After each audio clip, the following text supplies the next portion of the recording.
Hello, this is John Faithful Hamer, the Likeville podcast. Today I'm going to be interviewing Jane Sorensen, talking about her rewilding project and much else. So maybe, Jane, if you could just start off by explaining what rewilding is.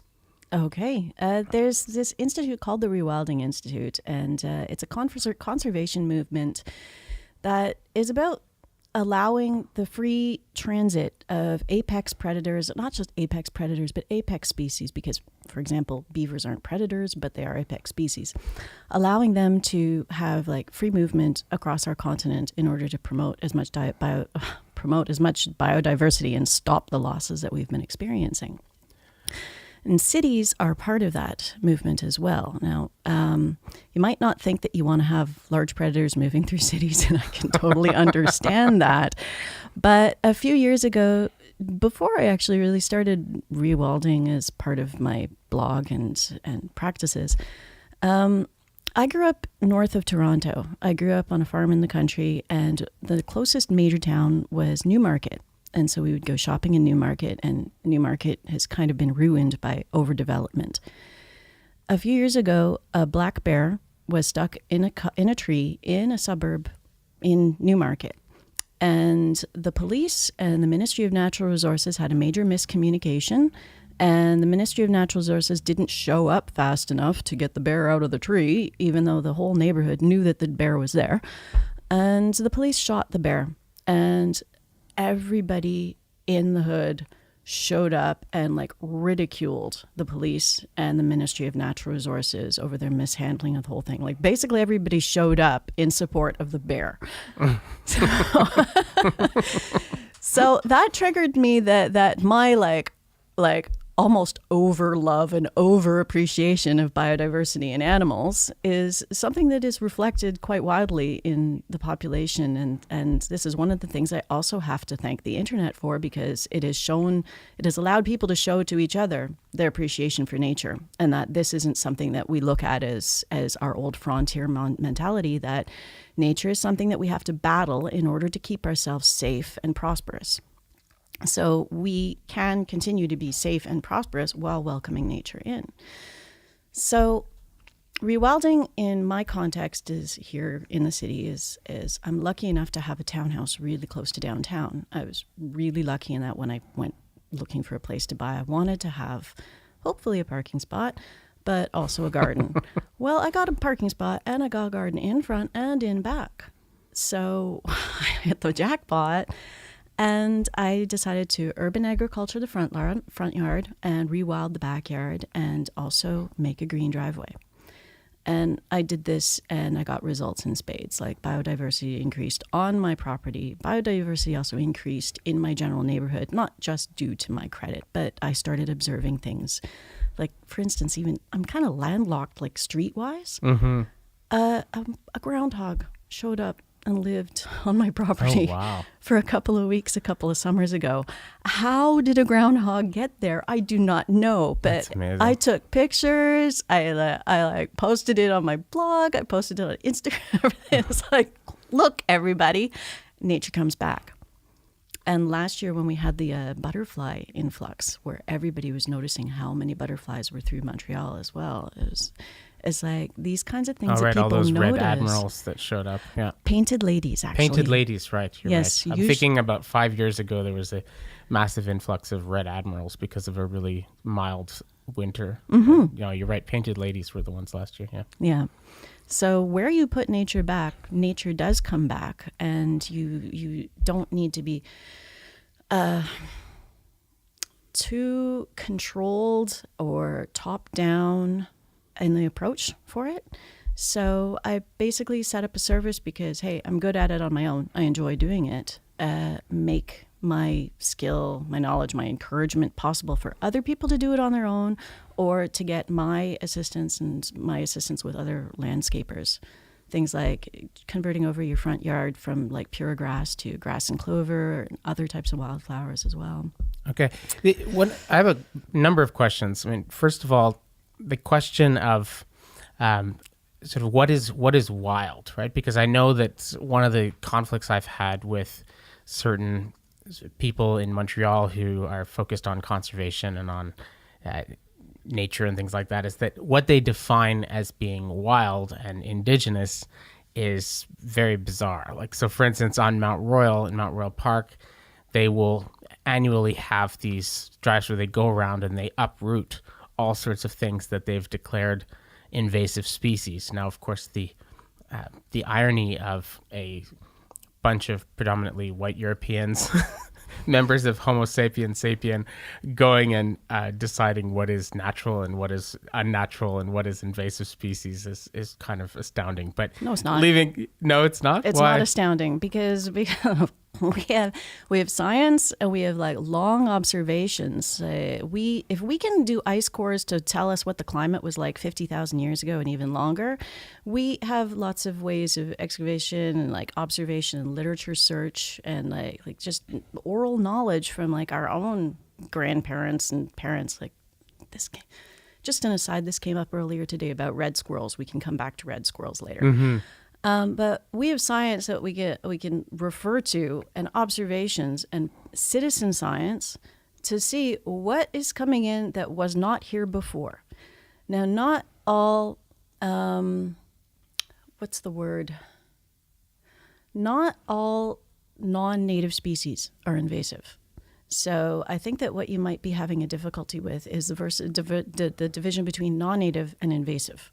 Invasive takes over and chokes out whatever was already there before, what is part of the natural biodiversity. We do not want dog strangling vine. Dog strangling vine, and I've seen it around the Montreal General Hospital.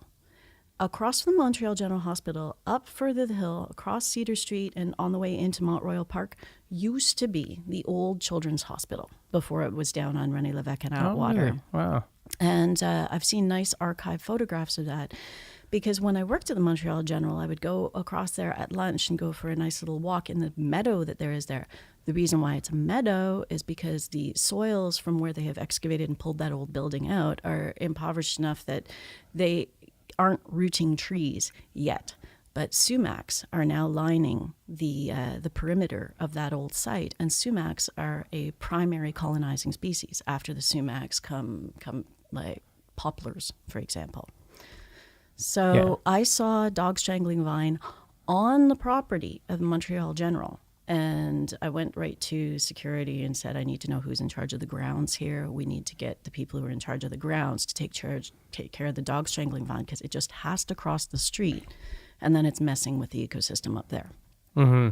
Well, I guess one of the plants that I was amazed with was greater burdock, right? Which is a plant that I find very beautiful, and it's listed as an invasive species. But in fact, in places like the Montreal area and all over North America, it tends to grow in places that nothing else can grow. It has roots that go down really, really deep and bring up nutrients and minerals from far below that other plants would not be able to actually access, and so it makes them available to the surface. And then they provide an incredible amount of nectar and pollen, stuff like that, for lots of winged pollinators. And you can see like entire colonies of bees that are living off of one large greater burdock plant, right? So going around the mountain and ripping them up and burning them all because they've decided that that's an invasive species strikes me as really, really odd.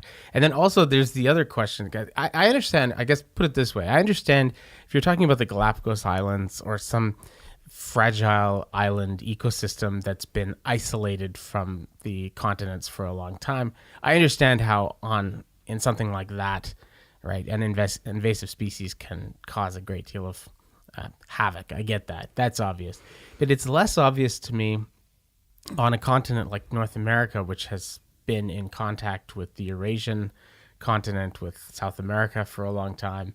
It's been in contact with so almost everything that's here, including a lot of the large species like elk and brown bear, those actually walked over from Asia after the prevailing story is that the humans that were here in the Americas hunted to extinction all the large predators, so much so that they left and also holes horses. And what? And also horses. Yes, yeah, the American, there's all these, but they hunted them down so much that they actually left these holes in the ecosystem, these niches, and so these large animals like brown bears were able to walk over from Asia and take over, right? Because all these other, American lions had been hunted to extinction, whereas the horses, all of those things, right? The mammoths, right?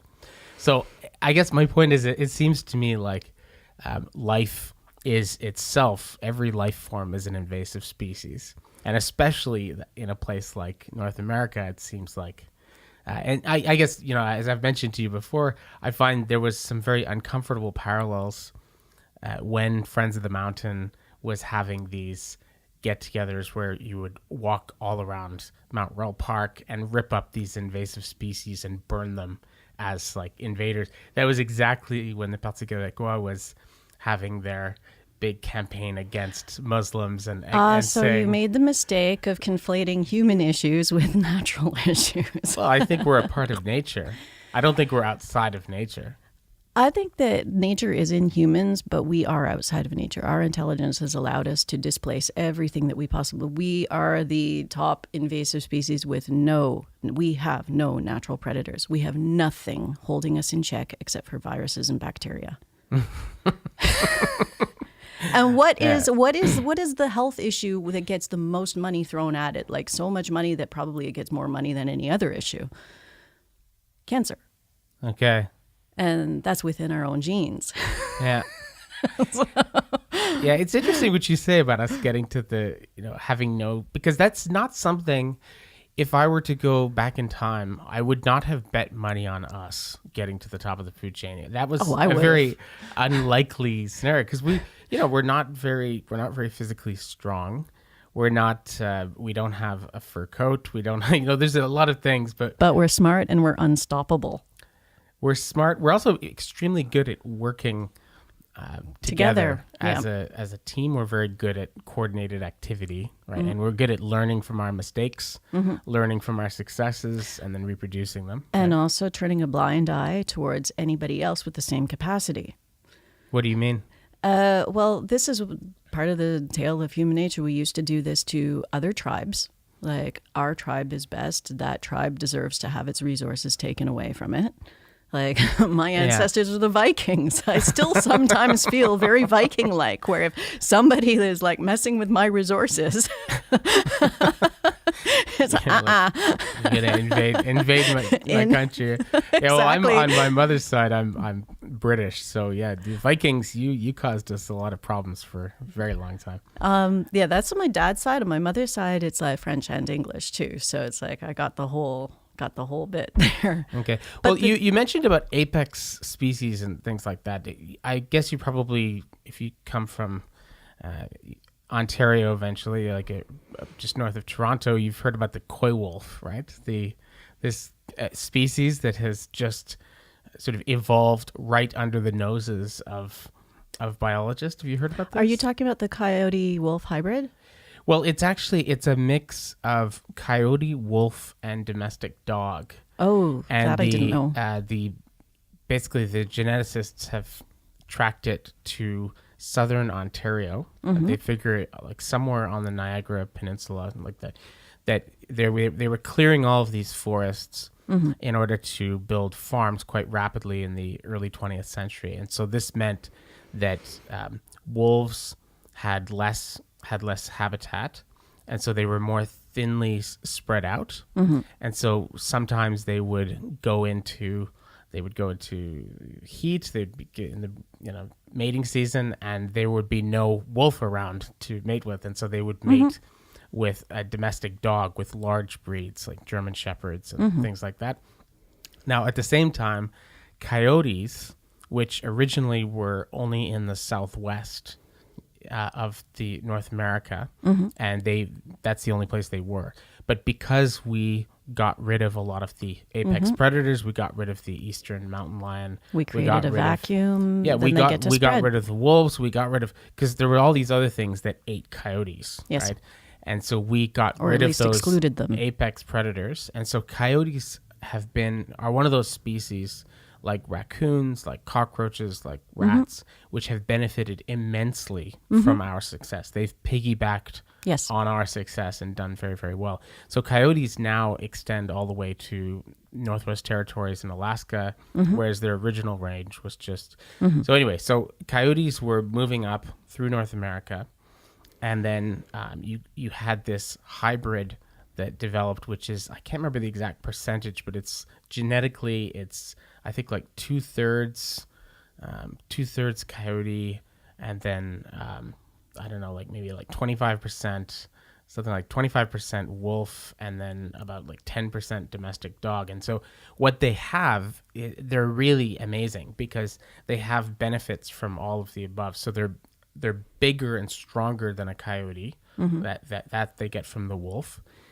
They are way, way faster than a domestic dog or a wolf because coyotes are the fastest dogs on planet Earth, members of the canine family. So they're incredibly fast. And then because of the domestic dog part, they are much more omnivorous. They can eat pumpkins. They eat various kinds of vegetable matter and garbage as well as meat. Right? And they also, because they're part domestic dog, they're not afraid of the smell of humans. Right? They're incredibly shy and secretive, but they are not afraid of the smell of humans. So they live in urban areas. Right? So for a long time, people have been noticing that there's these coyotes that have strange coloration, and they're strange. They look like strange coyotes. And then somebody actually tested them genetically and realized that a brand new species had evolved right under our noses. And right now, coy wolves are found. I mean, they had a front page article in National Geographic about them.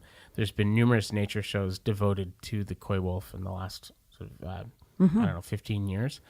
But the coy wolf, they are now in every urban area from all along the Northeast. There's coy wolves in Montreal, like right now, like out on the East End. There's coy wolves on the island of Manhattan, in the Boston area, and their main what they eat cats, squirrels, raccoons. They eat all sorts of things that have gone crazy, right? Because of our, they have access to lots of garbage, and they have access to us, and they have no predators for the most part, right? So it's competitive exclusion that holds them in check. Yeah. Presence of habitat and competitive exclusion. I think it was David Suzuki. He said, for a while we thought that the reason why the stray cat problem was getting way better in all these cities along the Northeast, we thought it was because finally people were listening to us and getting all of their cats like spayed and neutered. And we thought it was like we were doing all these things right. It actually looks like coy wolves are eating them. Yes. Right? So, I mean, like, well, I'd rather. But yeah, I mean, so I guess I have a lot of questions for you about that. But one thing is, I'm very excited by this. I think it's fascinating. But what are we going to do when you say, we need to rewild our urban centers and we need to be cool with having black bears in suburban areas? And what are we going to do when a coy wolf attacks a kid for the first time?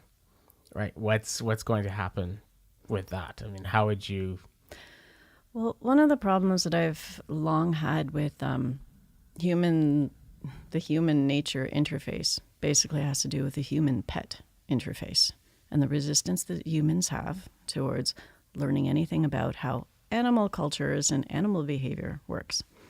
The reason like why Caesar this Milan is and all. the reason, yeah, Dog whisperer. The reason why that kind of took off is because people at the time were really paying attention to the rubric of the alpha male, which is like about human behavior with each other, and this is an example of the alpha male communicating with a pack of dogs. And so there are lots of people who. I don't have a dog anymore, so I haven't been paying attention to anything about dog training. But there are a lot of people who are like, no, this alpha Caesar Milan kind of thing is a little bit too brusque and not the best way to train your family dog. that's What is the better way? I do not know, because I have not been paying attention to dog training for a while. Because I thought that the centerpiece of Cesar Millan's approach, which I thought, as somebody who's fascinated by ethology, study of animal behavior, I thought the centerpiece of his approach was not like an alpha male thing necessarily. His message, as I understand it, is dogs are not, they're intensely social creatures, absolutely, but social animals tend to be very, very rigidly hierarchical. There's only a few species that are incredibly smart and are at a very high level of evolution when it comes to their social interactions that can deal with horizontal relationships.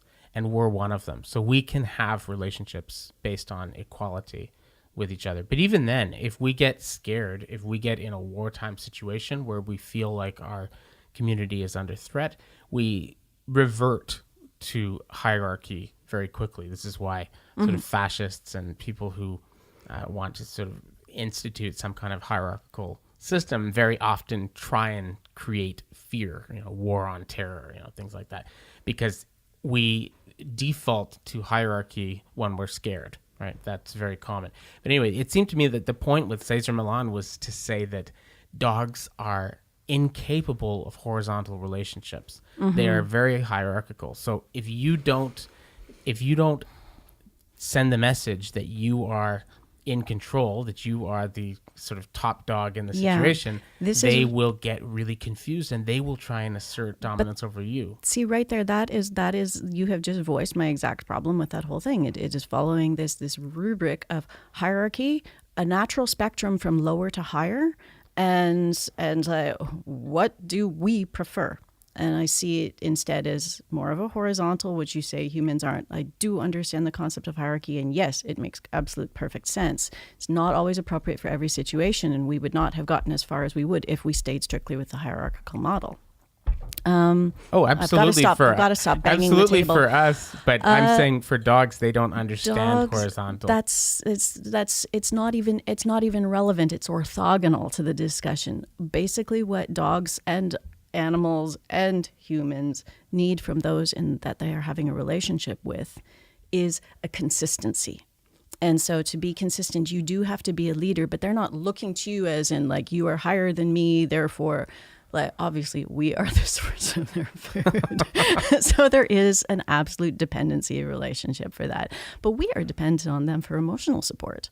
So we've like developed this long history of providing for each other's needs in many ways. Dogs are fantastic workers. So are we. It's the consistency of behavior that you show to another living being, no matter what it is. It's a consistent behavior of like providing the resources that they need, the physical resources, as well as the emotional resources. Mm-hmm. So I had a relationship with my dog, pardon me, what's your name again? Sebastian. Sebastian yes. Furtado is the producer of the podcast. He's awesome. And when I walked in, he has this beautiful shepherd-sized dog. I don't know what breed it is exactly, but it came to the door just like my dog with her friendliness and everything. He came silently and greeted me. No noises, just interacted with me as a social being. My dog was uncontrollable with her vocalizations and singing. When you came to it, you could not possibly control that. There's but no if you saw Balto, hierarchical... Sebastian's dog when he was a puppy, that was a pretty rambunctious dog back then. It's chilled out with age. Exactly, but every living being from like rats, which I also know quite well, to like cats, to dogs, to humans, to coy wolves, everything has its own personality. So yeah, well, dogs. The relationship between humans and dogs absolutely fascinates me because they figure out. It goes back 50,000 years, maybe more. Right? That we've been in this symbiotic relationship with dogs, which is kind of fascinating because from us.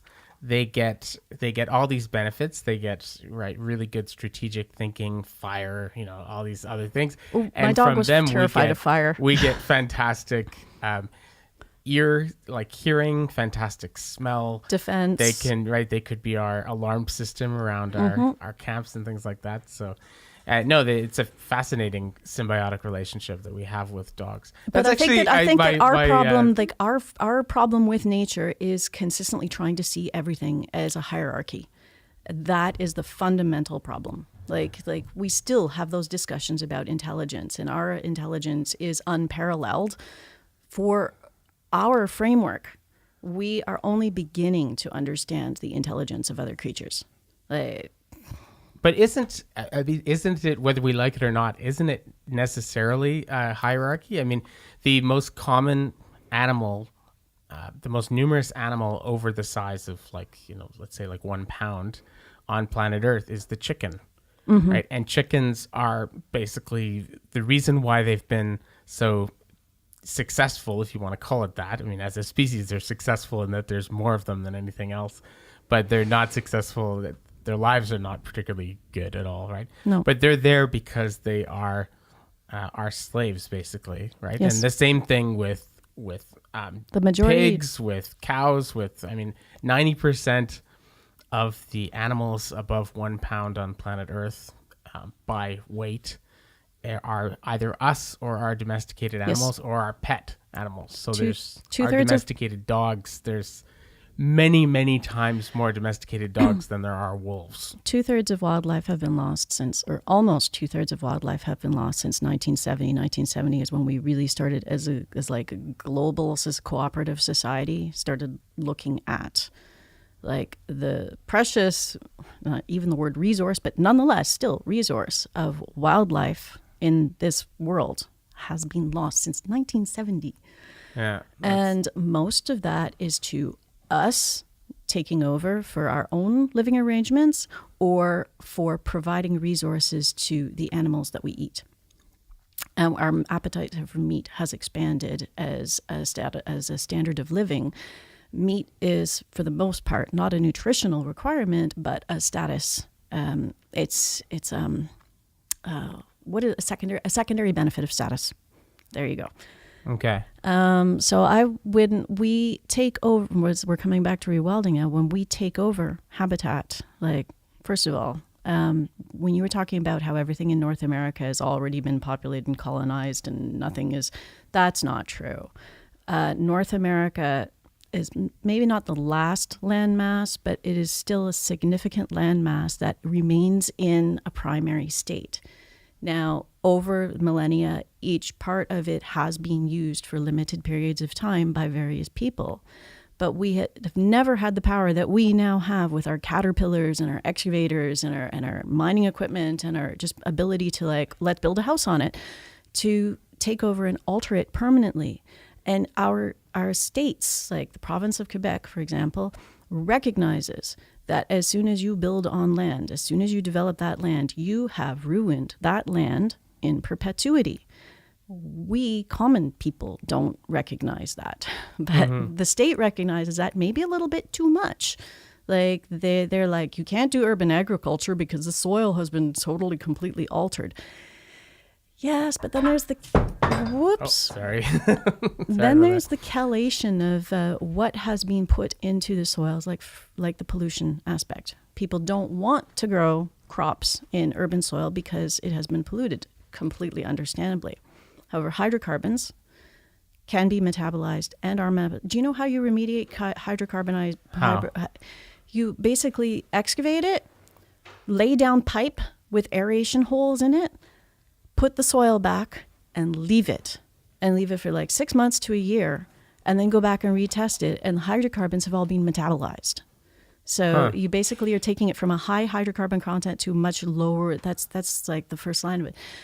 For everything else, what they do is they send it to a plant, and that's where my knowledge ends on that. Yeah. But you have to. And it's expensive. I just want to return to something you said earlier about the pristine state, because there's been a lot of research into this in the last 20 years, and like for instance, the book that we were discussing the other day, Charles Mann's 1491 and then 1493, he talks about how basically what happened is the Europeans showed up on the shores, and initially they didn't even land. They would deal with the native peoples right on the shore, and they would exchange goods and things like that. So they inadvertently passed on various diseases.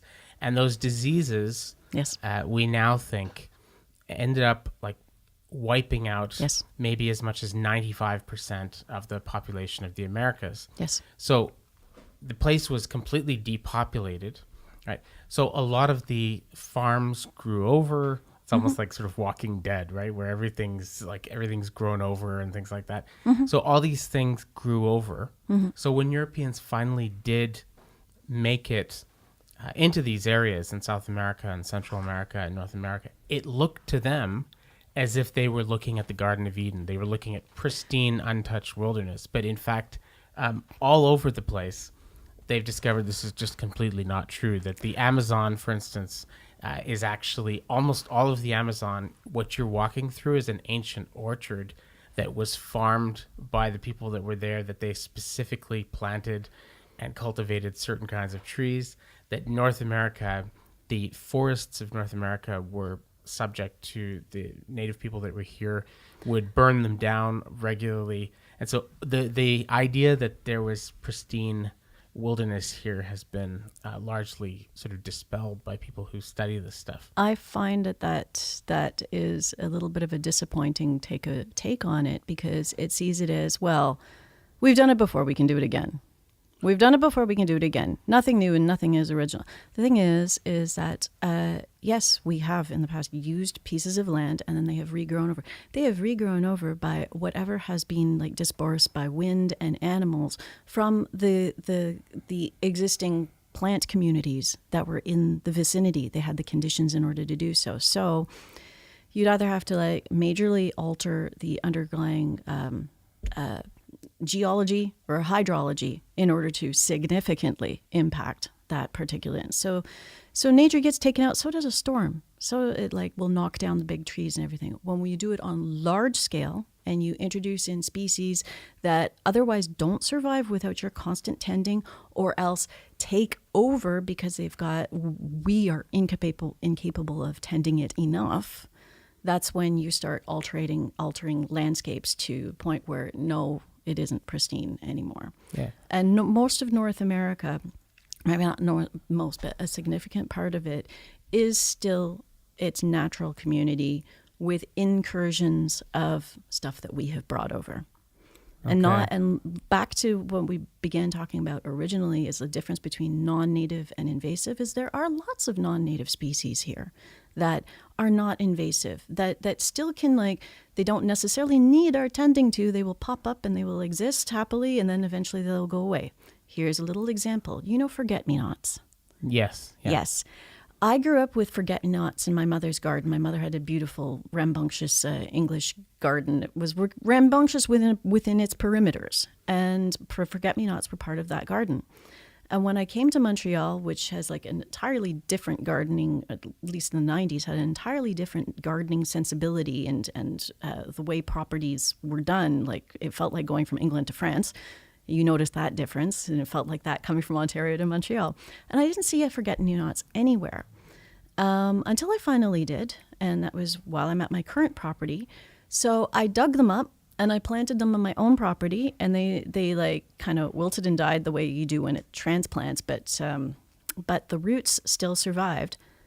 Didn't come up the next year. Didn't come up the next year.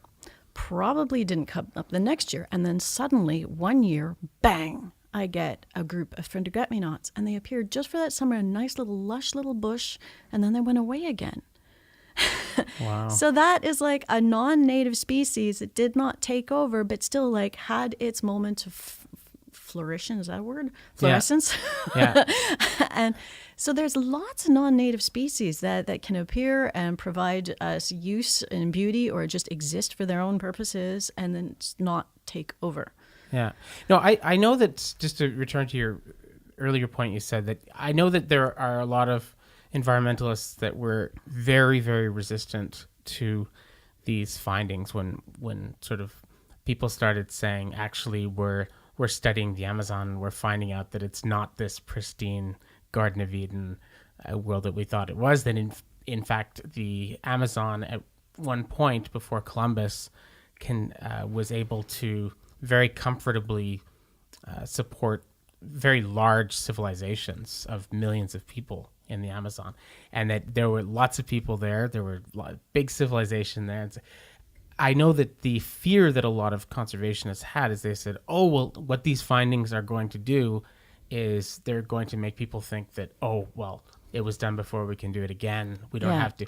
But actually, that's not the message that I think somebody should take away from that research and those findings. I think the real message of it is, wow, humans were able to use their ingenuity, their creativity, and their genius to live on these pieces of land and to kind of work with the land and create sustainable agriculture and sustainable systems. And they were able to support civilizations that went on for thousands of years without exhausting the soil, without exhausting the resources. And not only did they not exhaust the ecosystems that they were participating in, they actually strengthened them. So now they think that a lot of the topsoil that you find throughout the Amazon was created by humans. They find little pieces of clay inside the soil. It's absolutely fascinating. In some places, it's as thick as 10, 12 feet. And it was all created by successive generations of ingenious human farmers that were not only because the soils, in general, in a rainforest, the soil is very weak, right? I mean, that's a basic truism of rainforest soils. Everything gets washed away. And so it's difficult to do agriculture in a forest because the soil is so weak. Well, they actually created through composting and they created soils that they could then use, right? So I think the takeaway point from that is not that we developed before, we can do it again. The takeaway point is we were able to live in relative harmony with the land in a sustainable way, and we can do that again. Prior to the Anthropocene. But that's dependent on much lower human populations than the world currently has. And they did follow a model of like clearing, use, then move on, and then the old clearing and its midden pile. When you talked about 12 foot deep, I was thinking that's a midden pile. And midden piles are like wonderful troves of anthropological data.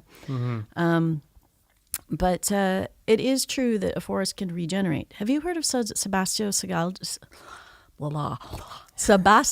Salgado? No. I'm probably even saying it wrong, but he is a Brazilian photographer who I don't know whether he emigrated to France, but lived in Paris with his wife and then would do conflict photography all around the world. I saw a documentary of his called The Salt of the Earth. And the first half of the documentary is basically his conflict photography and famine, because famine is more often a result of conflict than you might think. But he'd do these portraits of great human suffering. He also did one of mine pit and the workers who are diamond mining. And basically what they get is a cut of whatever they actually find. So they're all there speculatively in the hopes that they find something in which they get a cut of what they find. He became so dispirited by the human suffering that he had seen that he had to turn away from all of human subjects. And then he turned his eye towards nature. Now, the end result of all of that was that his grandparents had a ranch in northern or northeastern Brazil that had once been rainforest. It was then cut down, cattle ranched, and was like soil blown away, impoverished, no water, no nothing. There was nothing you could do with the land. The entire region had been depopulated because nobody could make a living anymore. And he and his wife created a foundation, and they basically planted hundreds of thousands of trees. Like the first year they planted like 20 or 40,000 trees, lost half of them. And then the next year continued the same project and lost fewer of them, and then lost fewer of them. And now they have a young rainforest living there again. The water has returned, the animals have returned, and they have given the land to the state as a park, as a demonstration of rewilding, basically. Okay. And it's a really heartening story. The documentary is really depressing for the first half, and the last half is like, oh my God, there is hope in the world. Yeah. So you can this is not a panacea. It is not a justification for developing green land. Like basically all of Europe is cultured land. All of Europe is cultured land, cultured landscapes. It's probably like that across a vast swath of Asia as well. And also a vast swath of Africa are cultured landscapes. North America has vast swaths of cultured landscapes as well. But we have to halt all development of green land within those cultured landscapes. Like, no more justification for like, oh, there's something green. It's cheap land. Let's build. And that's the way we think. Mm-hmm. We have to stop that. We have enough brown land in cultured environments, and we have to like encourage in economic policies that force people to disperse to places that are also cultured landscapes, but aren't necessarily the nexus of instant commercial activity. Like commercial activity can be developed anywhere.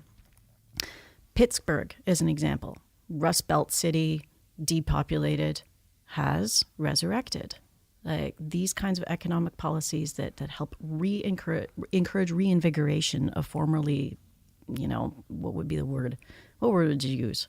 I don't know, I guess like very urban. I'm not sure. I mean, yeah. I know that during World War II, because of the right in Britain where my sort of grandparents lived at the time, they lived through that, and they had a problem with importing food because there were German U-boats and all this stuff. And so one of the things they did is they made a big push for everybody to start having their own gardens. Victory right? gardens. Yeah, exactly, right?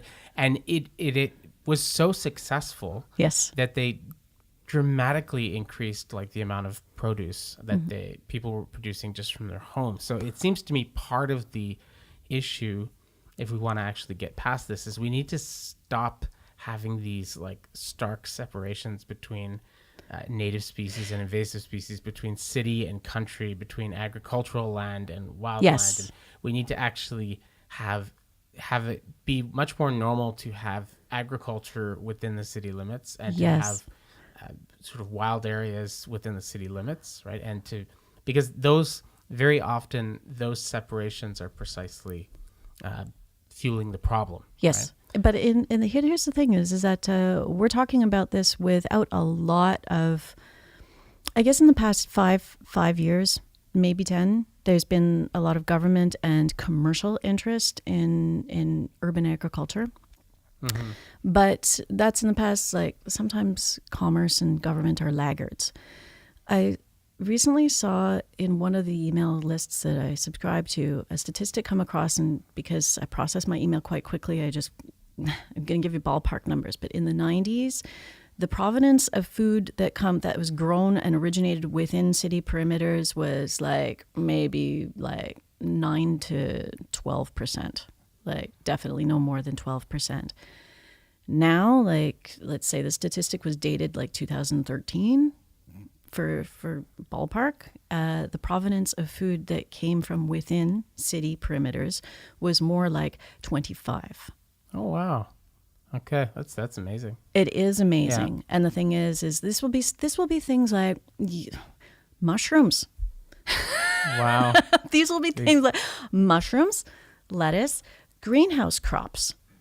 And this is one of the great opportunities and yet also dangers of promoting agriculture that is urban agriculture. Is like greenhouse crops are fantastic. This is one of the reasons why Holland is a massive agricultural powerhouse from its greenhouses. Like they provide a surfeit of food for the rest of Europe and like even North America and the other places that they export to because of their strong greenhouse culture. And where I come from, I grew up outside of Bradford, Ontario. We have a thing called the Holland Marsh. It was the Dutch that came and drained a marsh, not something I recommend to do anymore, but they came and they drained the marsh. And now like Bradford produces carrots and onions that go to South Carolina. We are more likely to get carrots from Bradford in South Carolina than we are in Montreal, even though it's a lot closer. But it's like this like we know how to do this. And now the Holland Marsh is like, yes, open fields, but it's the greenhouses that are probably the economic driver of activity in that region now. Yeah. Well, it's fantastic because then you get around the distribution costs and you don't have to have things traveling so far. Mm-hmm. I mean, part of the reason why there was less urban agriculture is because a lot of cities in their attempts, in North America at least, in their attempts to beautify in the late 19th century and early 20th century, the whole City Beautiful movement, they actually passed municipal ordinances that said you were not allowed to grow vegetables. I know. And you were not allowed to keep chickens, and you were not allowed to on your property. And so they everybody had to plant useless stuff like bushes and flowers. Yes. Because that looked pretty. And Which you're they not do. allowed to have, yeah, they do look pretty, but it was supposed to specifically be just ornamental. For beautiful. And you could have lawn. Yeah. And you wouldn't have anything grazing on. I mean, lawn used to be grazing. Yeah, it looked like lawn because things were eating the grass every day. Now people have to mow the grass and throw it away, which is absolutely insane if you think about it. But that's actually one of the things that like I provide in my blog and the services that I provide to other people is like convert over your front lawn to something that's like, I understand, like you want to be able to like go out onto your front lawn and plop down with a book and a bottle of wine. Or you want kids to be able to like play ball on your front lawn. So you want to have like that dedicated recreational space. But how often do we use it? And how often do we use it compared to how much time do we spend mowing it and the resources going into mowing it? So it makes sense to convert it over. So that's why it's like convert it to something that you do not have to mow as often. So that's what the clover comes in. If you allow wildflowers to grow in, then you let them bloom and then you can mow them. These kinds of things that are still beautiful, and changing people's perceptions to see a slightly messy front yard as something interesting to look at rather than unsightly to look at. And people are willing and doing this perception shift. Yeah, it can get into some tricky territory though, because I remember when I was living in Verdun, I had a next door neighbor who did this, who decided to rewild. She was a real hippie and rewild her garden, and so she just let everything let it all go. Wild. And of course, neighbors started complaining, not because they didn't think it looked pretty, but because people with allergies were dying because of all the things that were blooming in her backyard. People were just really suffering, having to having such bad allergy reactions that they would have to take time off work. And then also various things came in, dropped seeds, and suddenly there was poison ivy coming up, and there was raspberries that were cutting kids' like legs and stuff like that. There's thorns. So wild stuff is attractive, but it's also sometimes it bites. And raspberries cutting kids' legs. I would say to the kids, get out of my front yard. No, it was the raspberry. I should have explained. The raspberry. She got raspberry bushes, which she thinks actually came from either raccoon shit or something like that. Whatever. There was like seeds somehow because she didn't plant them, but raccoon. You had all these like raspberries that came up, and they were growing so large that they were stretching out into the alleyway, and kids playing in the alleyway would like bump into them and would cut their legs and things like that. So there were a lot of people complaining about the wild, right? Yes. So biodiversity is wonderful.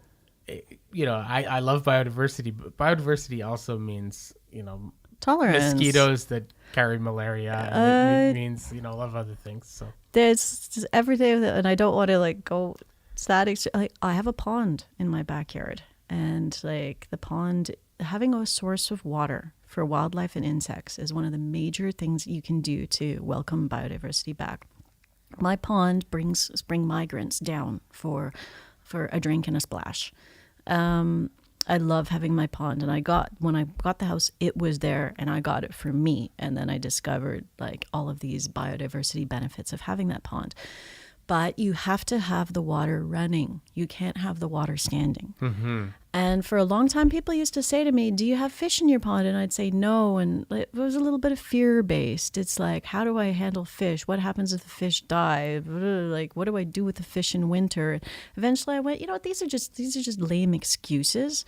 And I put fish in, and like, not that mosquitoes were ever a problem before, because when you have running water, you haven't got the standing water for the eggs to develop into larvae. Mm-hmm. Whenever I leave a bucket of rainwater that's open sourced, which is why your rain barrels should have a screen top, not an open top, then that's when you get the mosquitoes happening. But the fish take care of the larvae as well as the running water. Yeah. I do have to have the fish on my kitchen counter, every winter. But You have goldfish, or yes, Yeah. I've got 8 gorgeous goldfish, and they produced babies a few years ago. But Wow. goldfish will eat their own eggs, so only 4 babies survived. And then once I discovered I had like 4 babies in the pond, and I watched it for days. So it was a time suck. I watched it for days in order to like catch the babies. And one of them died quite quickly after. 3 survived. And then later on, I unfortunately killed the other 2 by not doing a water change when I had an indication that I should have changed the water. Okay. They So were coming to there the was not enough surface. oxygen in Yeah, the water? Yeah. they were coming to the surface, and the water was kind of murky. And I thought, and I just added, like, took out a cup and added a cup. 2 still died. And I felt so bad because I should have just done a complete water change. So the last surviving baby is now living with its parents because, it's just, they're sociable. Like as soon as it moved in with its parents, it started growing again. That's actually a perfect example that I've heard on the news about an invasive species, goldfish, all over the place because people flush them down the toilet, and then they actually can live quite well in this certain environment. places. It's cold water, they can deal with very, very cold water. They can overwinter. They're fine. So there's. I mean, if you go to the pond in the middle of Nuns Island, the really big, beautiful park, the pond is filled with these gigantic goldfish. They're amazing, but they don't look like they're native species. Yes, and if they take over salamander habitat, if they take over existing so that the fish that were already there are not surviving, then like get those goldfish back out. And we don't eat goldfish, but But lots of other things do. I've seen the great blue herons eating the goldfish. I've seen, kingfishers eating the goldfish. I've seen. So they do get raccoons catch them and eat them. So they're getting eaten by other things. It's not the end of the world. But I think just the best thing is if we can find a way to get along with our environments, because I'm worried by a certain strand I see within environmentalism, especially among like conservationists, which I am they have a kind of fantasy of, wouldn't it be, like Paul Watson, who I have a great deal of respect for, but I was kind of shocked to hear him, the founder of Sea Shepherd, right? I was quite shocked to hear him say in an interview a little while ago that we basically need to have a big dieback of humans. We need to have like billions of humans. We need to go from our, 7 billion now? Yeah. We need to have a dieback of about like 6 billion. We need to go down to like 1 billion. And I think like, what? Like, who decides which humans get like, cut? It sounds shocking, but we already use the resources for 5 Earths, dude. That means we have to decimate our population down to 1/5 in order to have a sustaining. This is why we're exploring space. We're exploring space not only for resource exploitation opportunities, which we're also going to the deep seabed for. So we're just looking for another ecological community to displace. But we're looking at space first for mining opportunities, and second for where is our escape hatch? Because human extinction is, because of our population numbers, human extinction is much more guaranteed than people think. Yeah, it's frightening, but it's like I'm not talking about a dieback of humans. Well, one of that would involve is like, let's stress a little bit less about cancer, for example, and concentrate more on human issues like sanitation.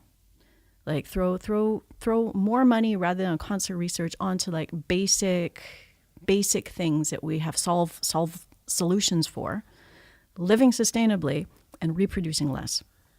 Okay, well, I just don't understand how you could possibly enforce that. And I think people whose loved ones are dying of cancer would disagree. I know very strongly with saying like, oh, let them die. No, I don't say let them die, but I do say we do all die, and we do need to correct our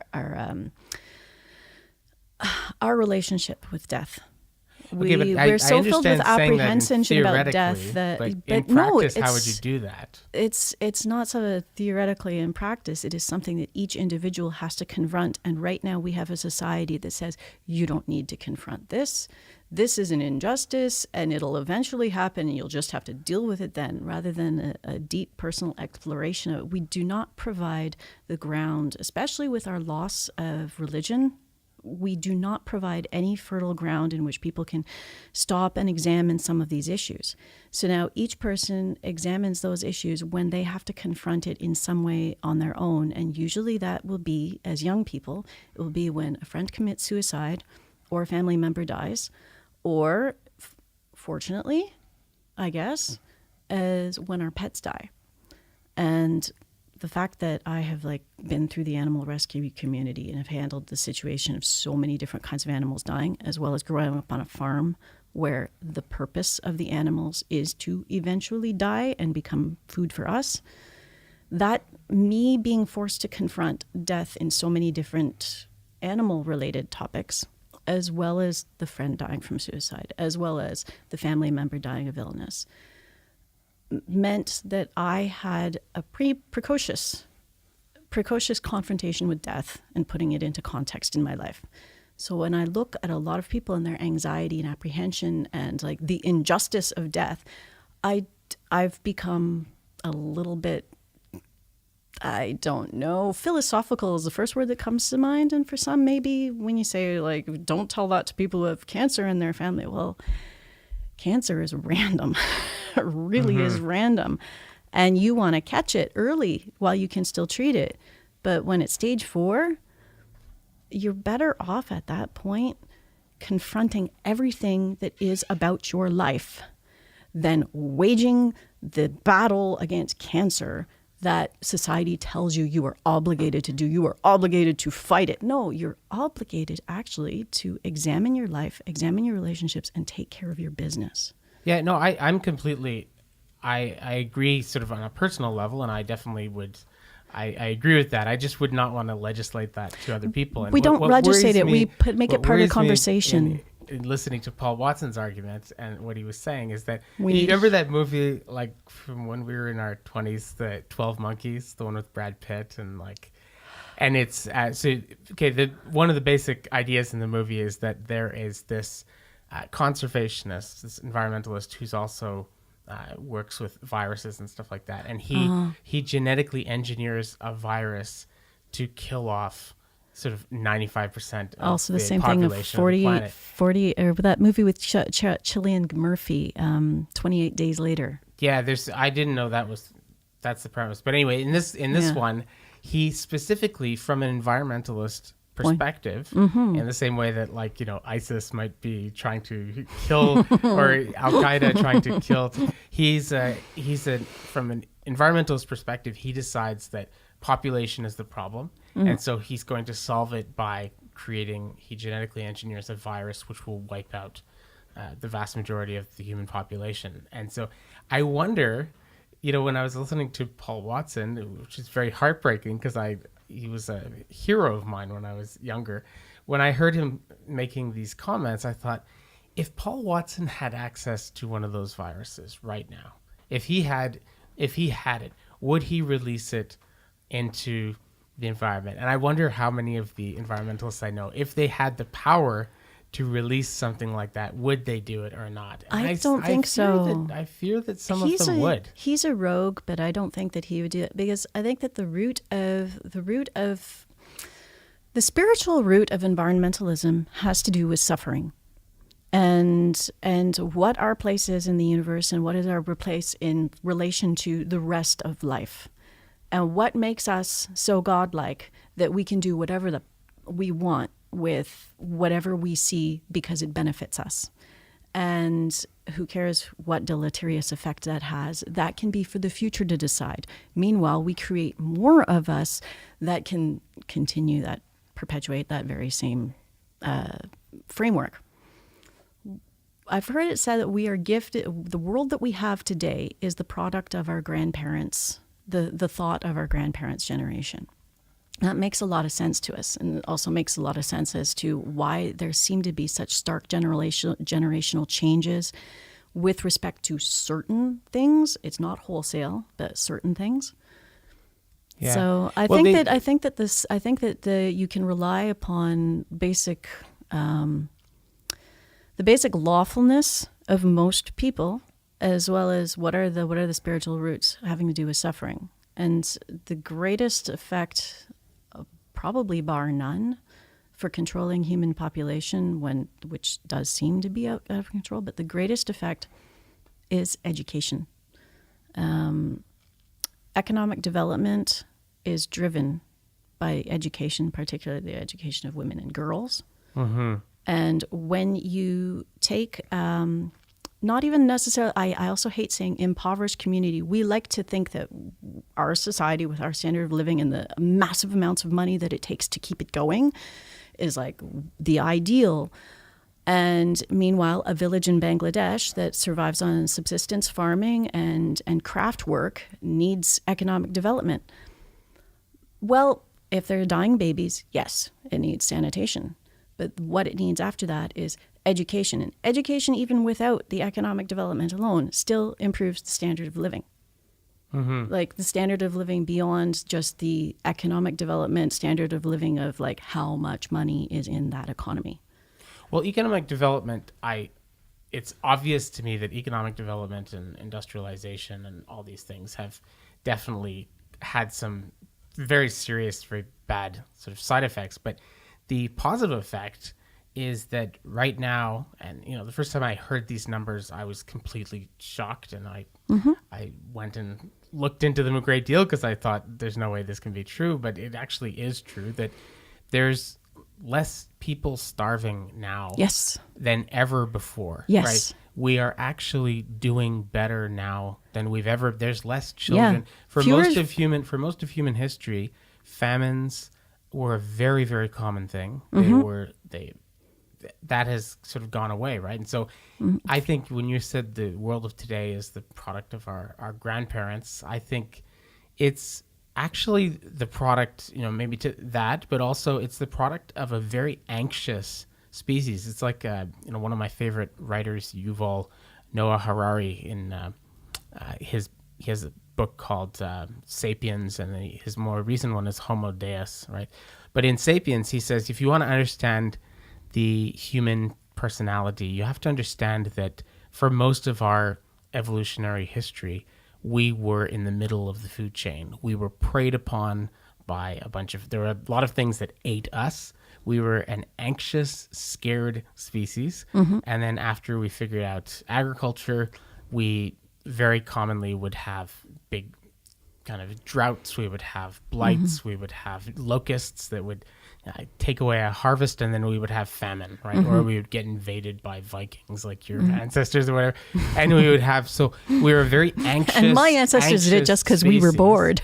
And so he said, if you look at other apex predators, other animals that are at the top of the food chain, they've evolved like that for a long time. And so they sleep very soundly.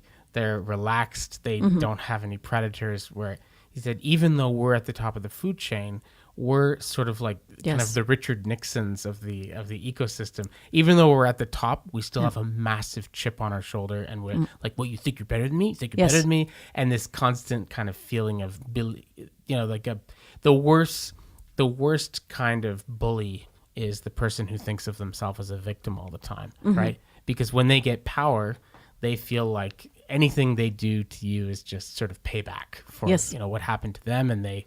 Right, so he says that if you want to understand human psychology, that our whole species is to some extent like a Revenge of the Nerds type thing. We're a species that has been struggling against larger predators and famine and the elements for so long, and now we finally have power, and we're just we're not show them. Yeah, we want to make sure that we consolidate that power. We don't want to.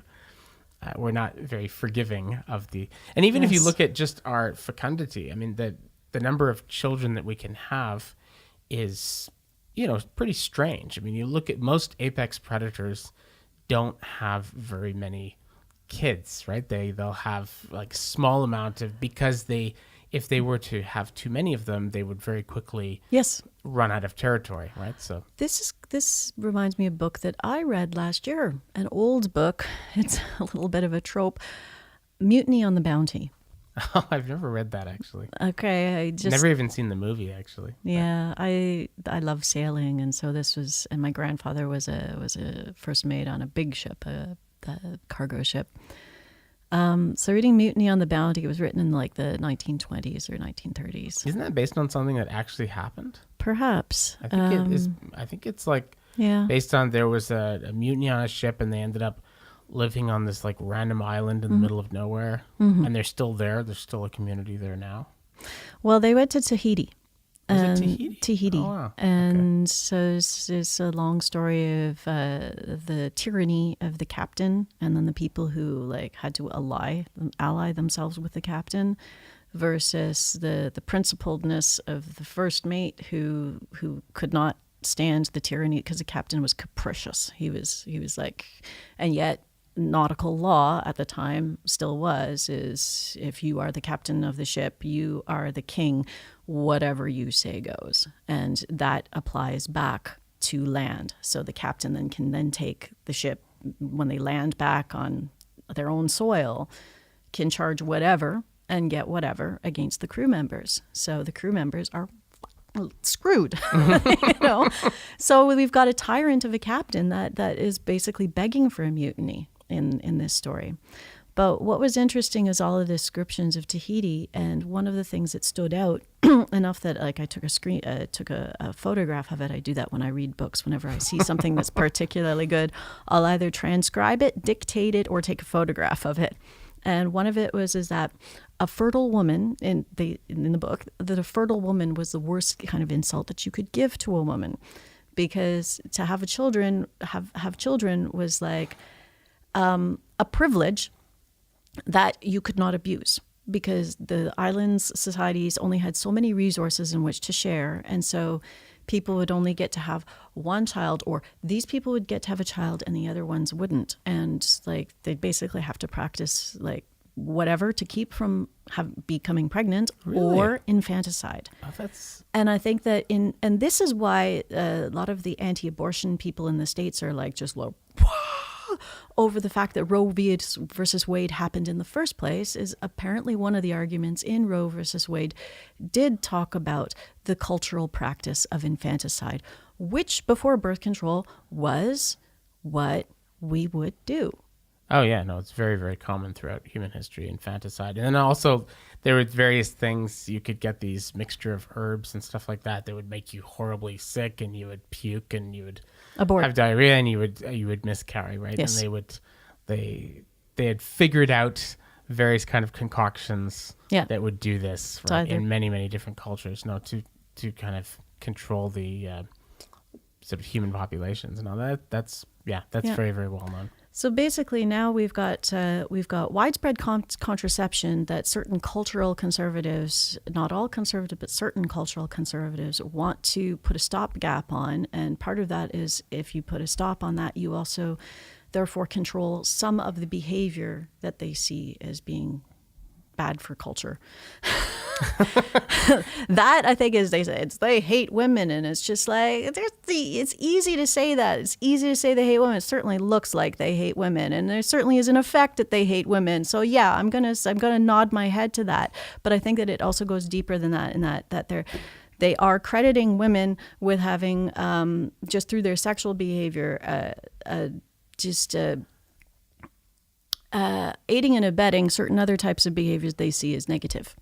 Yeah, you can also just see it as like on a basic level as a really fantastic growth strategy. I mean, I'm not saying I know I'm not saying that this too, is but there's two which ways. Is horrible. There's two ways for a religion to grow. You either convert people or produce, or you sort of grow your religion by having lots of babies, yes, and making sure that they're raised in the faith. Le revanche de berceau, it's called. Or you convert people. So if you say that you're not allowed to use any birth control, and you have to, then that means that your particular, whether it's Amish or Catholic or Hasidic Jewish or whatever, it means that your group is going to have way, way more babies than I mean, even and you see this all over the world, but even in Israel where women have it's a representative democracy, first world democracy, and so they have access to birth control and everything else. Then when you have other groups around them that don't have access to the same things and don't have the same sort of right, then they'll be having 10, 12, Yes. 15 babies each, and meanwhile Now, La Revanche de Berceau is a cultural tool, a cultural and economic tool of war, basically, and has always been. So it's kind of yeah. sort of amazing. So How did we get onto that again? Oh, it came from somewhere. It came from somewhere. I'm not sure, but anyway, Sebastian, can you help us out? Yeah, right. Where did that come from? Because it came from somewhere, and I want to go back to that part of the train. Well, I did want to talk to you. Maybe we can have another podcast where we discuss this at some point. But I did want to talk to you about some sort of strange other factors. Right? We talk about how saying that you can't have babies is a way of controlling women, but there's other ways too. Yes, there are. But here's the other thing that I did want to bring in, and that is that it is education alone that can reduce birth but also raise the standard of living even without the additional influx of trade. So when we have declining birth rates and yet we still have a growing global population, it is, and I think this is a fact now, due to human aging, and all societies are getting older, and so that is like meaning more people on planet Earth at the same time. Mm-hmm. So if we have like a birth rate, a steady state birth rate, the ideal world is there will be a declining birth rate in many parts of the world where the regional, and this is fundamentally like my view of the world. Your society needs to be based on the regional ecology, where you can get all of the inputs without depleting the resources for the future occupants of that land. And you are not using economic tools in order to steal resources from other places or deplete it to willing people who are willing to deplete it in order to get the temporary gain. That is the world that we live in today, where we will like deplete others who are willing to take the temporary gain in order to maintain ourselves at a steady state.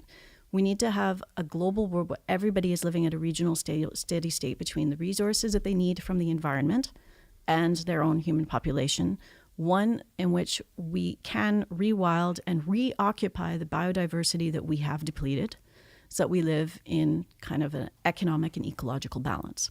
Yeah.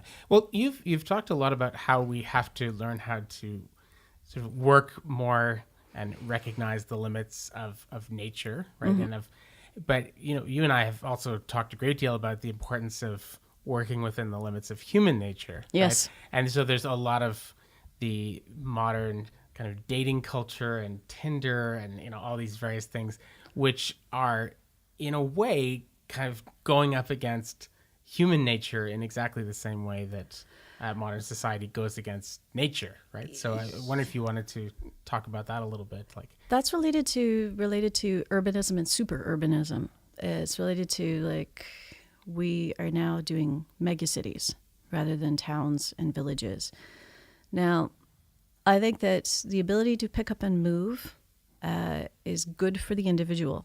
And it's like, that's where fertility, like not human fertility, I'm talking about fertility of imagination and economic development happens when you take yourself out of your particular context and you move yourself into one that provides you with a psychological release so that you can act according to your talents. You can act with a fresh mind and find new opportunities. So like picking up and display. We used to have much more limited mobility. But what are we doing? We are going to basically another psychological bonfires of vanities. Our opportunities lie in the big cities. Now, like cities of 100,000 people aren't big enough. We abandon them. We don't provide them with like the fresh material to remain a certain kind of dynamics. People don't want to go and live anywhere where there's no dynamism. They want to live where there's dynamism.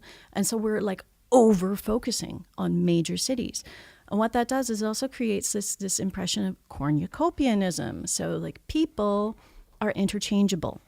And once you like move along a little bit in life, you realize, no, people aren't interchangeable. The things that happen to you in your teens and 20s and the relationships that you form then and the things that are done to you, the things that you do to other people, they still psychologically stick around.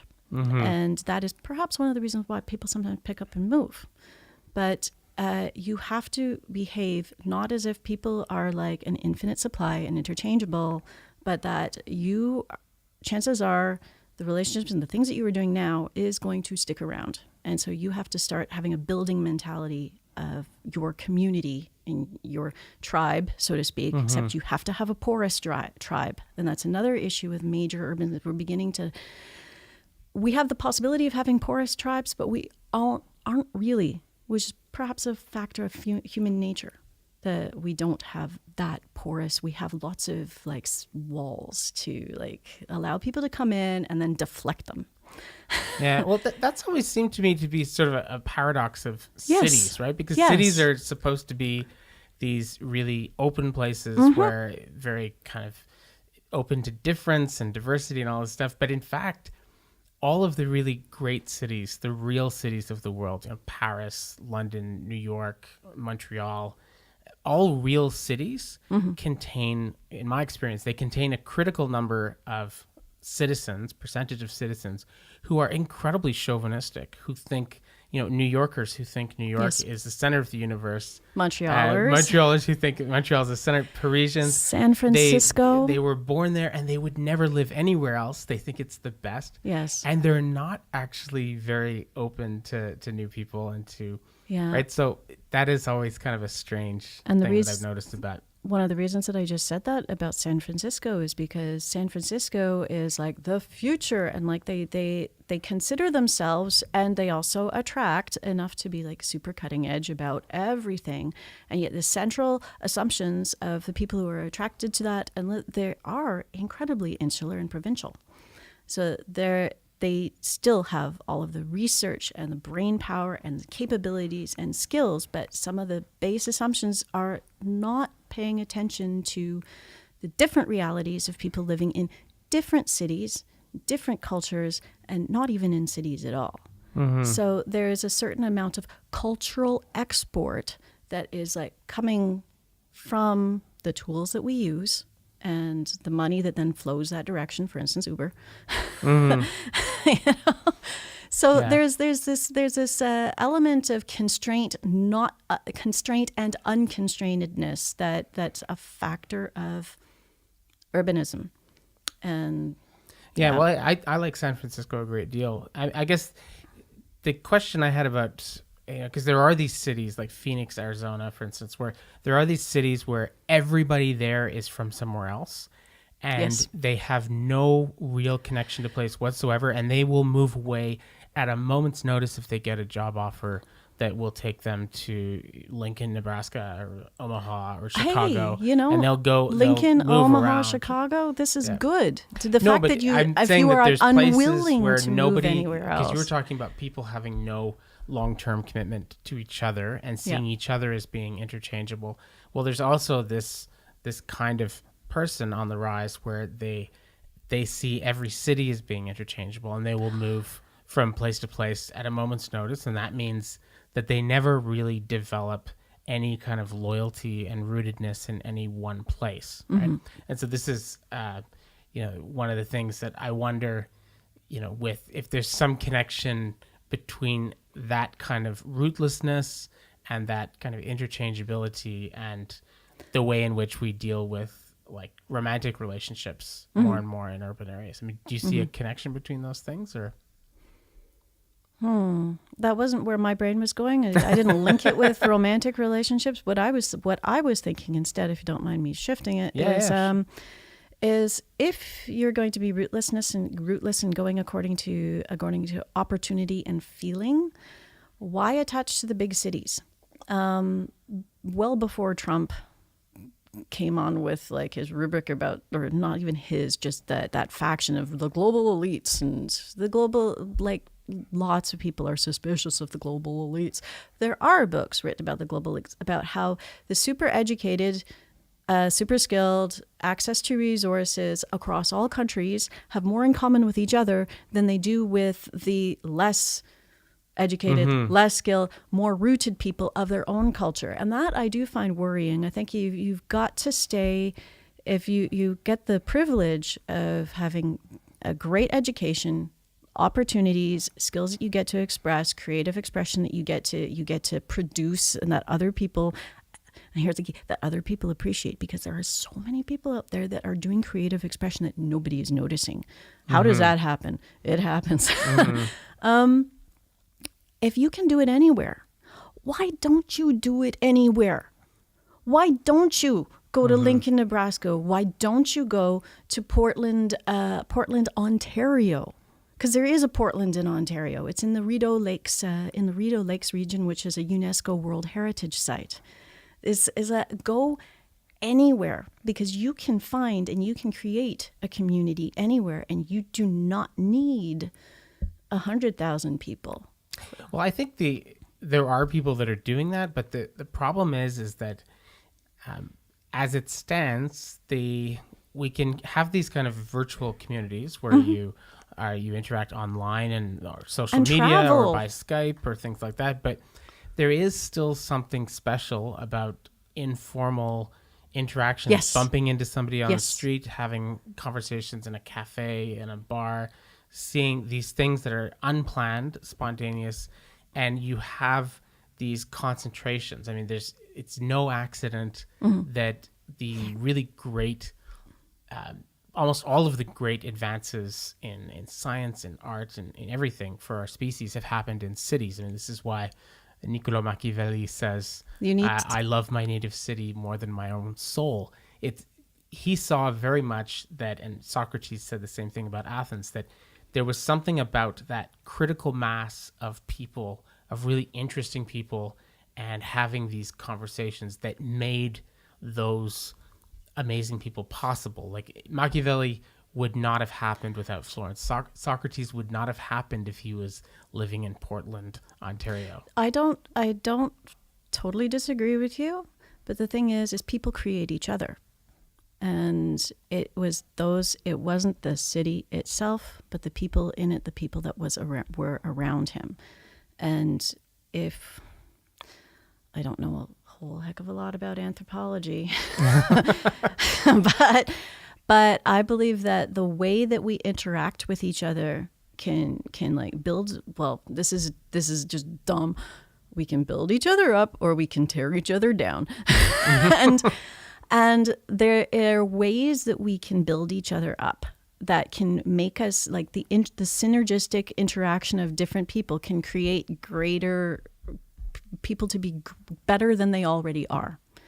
And we're doing so in some ways in some places, in some way, different ways in other places. But on the whole, the global elites kind of like follow up, let's just call it like a loose formula. Mm-hmm.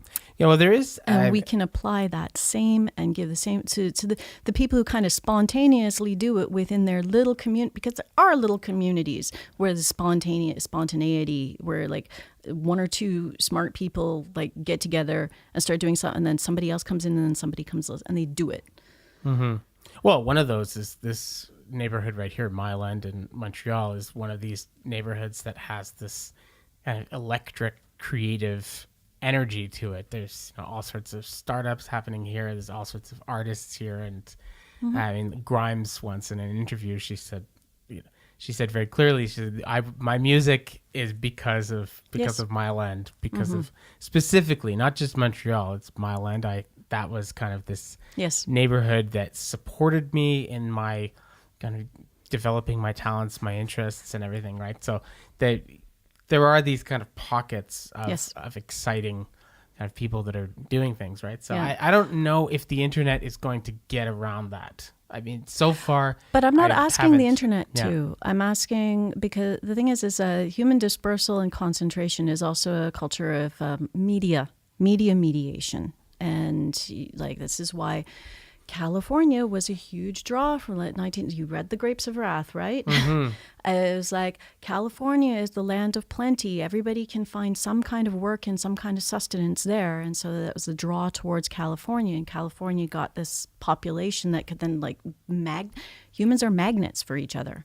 New York, we are the Big Apple. We are the center of the industrialized world. And then there's Detroit. Well, we are the center of motorized North America. You know? And yet Detroit is now like it was depopulated, and now it's just like Pittsburgh, remaking itself into a model of networked neighborhoods.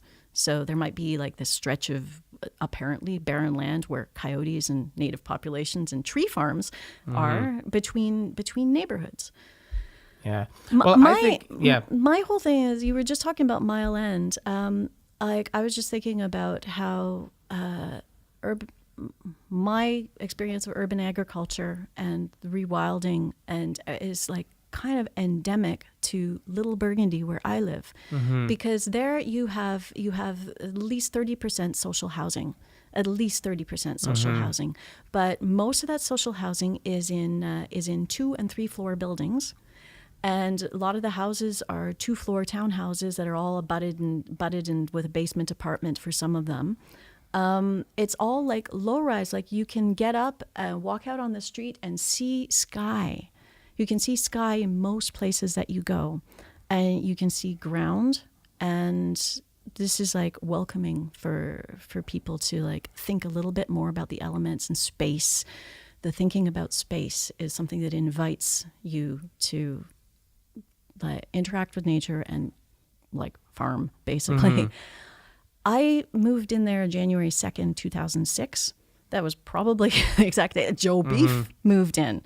Joe Beef and I both started doing our gardens. Like they're almost within eyesight. I have to like look around the corner of the library building to see the backyard of Joe Beef, but it's urban agriculture. Wow. And so am I. And my neighborhood is just like totally revitalized since I moved in.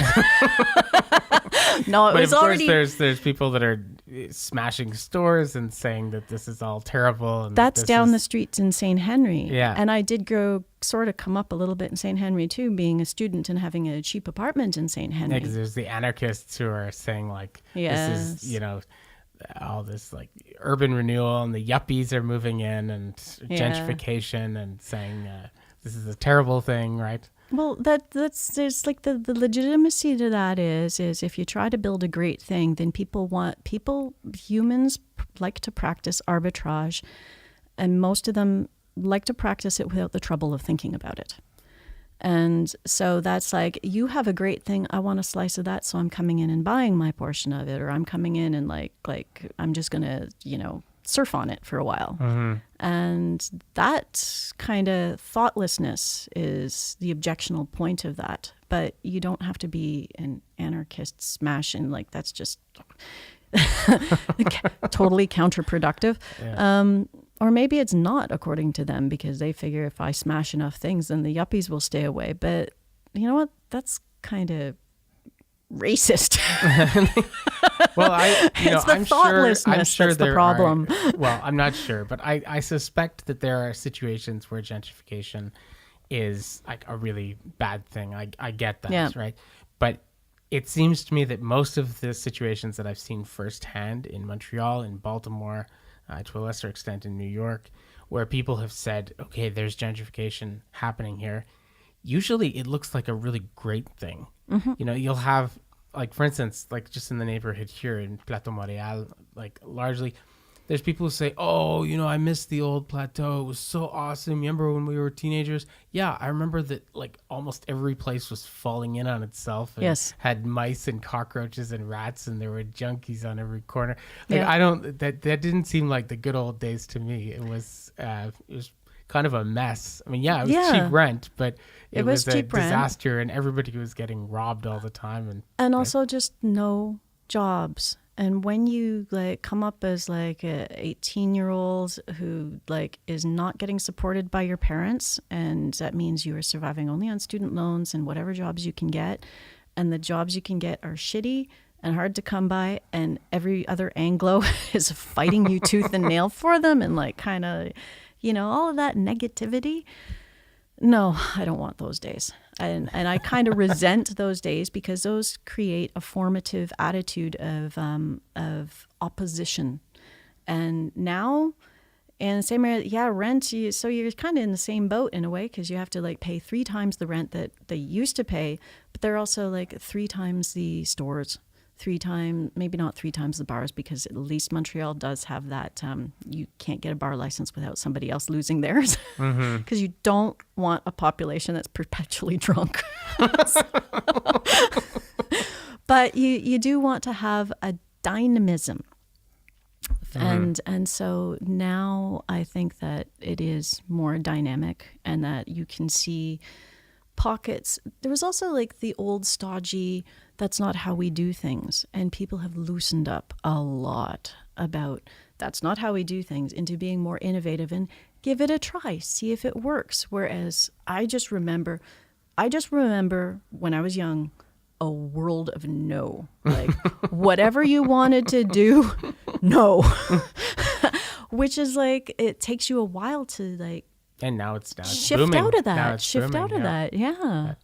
All right. Well, thank you. That's a fantastic place to wrap it up. But thank you very much for coming on the podcast. And we'll talk to you again in the future. Thank you. Okay. Bye. Bye.